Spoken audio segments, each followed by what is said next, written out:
Magandang umaga po sa ating lahat. Update po muna tayo sa mga binabantayan nating bagyong si Tino at itong tropical storm sa labas ng ating PAR mula sa nilabas natin Tropical Cyclone Bulletin at Advisory kaninang 5 a.m. Para sa update natin dito sa bagyong si Tino, tuluyan na itong lumabas ng ating Philippine Area of Responsibility kaninang madaling araw, 12:30 a.m. po, at patuloy na itong kumikilos palayo ng ating bansa. Pero sa ngayon, kahit nasa labas na ito ng ating Philippine Area of Responsibility, dahil sa kanyang kalawakan, meron pa rin tayong tropical cyclone wind signal na nakataas dito sa May Kalayaan Islands. Para naman sa magiging panahon natin ngayong araw dito sa ating bansa, inaasahan po natin dulot netong trough or yung extension netong si bagyong si Tino, posible pa rin ang mga kalat-kalat na pag-ulan dito sa may Palawan, pati na rin dito sa may Occidental Mindoro. At kung makikita natin sa satellite imagery natin, meron tayong mga kumpol ng kaulapan dito sa may Aurora at Quezon. Kaya dulot pa rin netong trough netong si bagyong Tino, yung extension po niya, mataas din ang tsansa ng mga kalat-kalat na pag-ulan dito.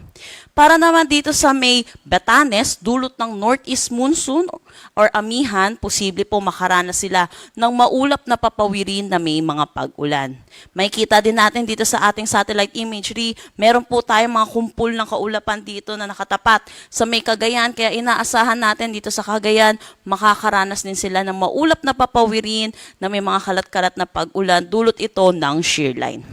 Para naman dito sa Metro Manila at malaking bahagi ng Visayas at Mindanao, makakaranas naman po tayo na maaliwalas na panahon, pero asahan din po natin yung mga localized thunderstorm pagdating sa hapon at sa gabi. Sa ngayon, wala pa naman pong direktang epekto itong bagyo sa labas ng ating Philippine Area of Responsibility.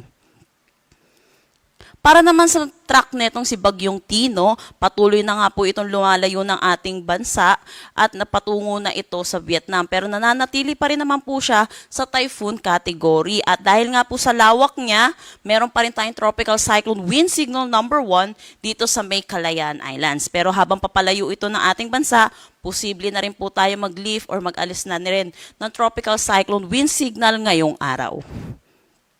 Wala na tayong nakataas na anumang gale warning sa anumang seaboards ng ating bansa.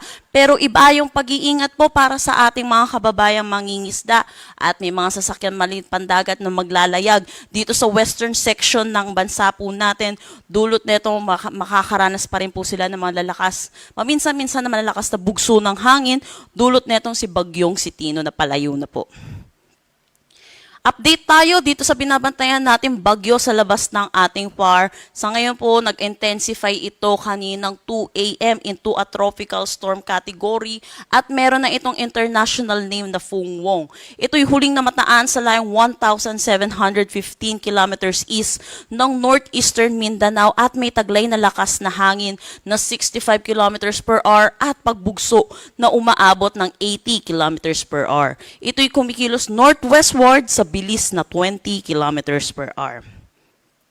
Para naman sa magiging track netong si bagyong tatawagin nating uwan pag pumasok ng ating PAR, nakikita natin posible ito mag-intensify into a severe tropical storm category bukas po at nakikita din natin, posible rin ito rin bukas mag-intensify into a typhoon category bago pumasok ng ating Philippine Area of Responsibility.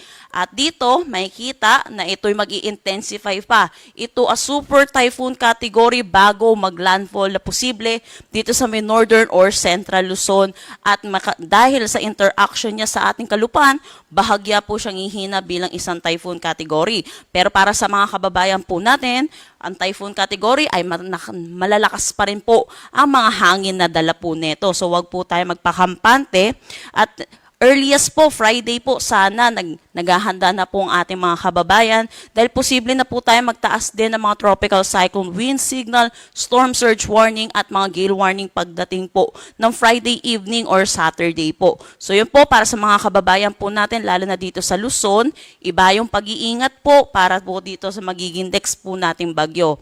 At sa mga kababayan po natin dito sa Kabisayaan, posible din po makaranas din po sila. Kung magiging malawak po itong bagyo po natin, posible po mahagip din po sila ng mga rain vans. So makakaranas din po sila ng mga kalat-kalat na pag-ulan at mga malalakas na bugso ng hangin. Ayan po muna yung update natin dito sa mga binabantayan po natin bagyo. Para sa karagdagang impormasyon, bisitahin ang aming mga social media pages at ang aming website pag-asa.dost.gov.ph. At yan po muna ang latest dito sa Pag-asa Weather Forecasting Center. Chanel Dominguez po at magandang umaga. Ingat po tayong lahat.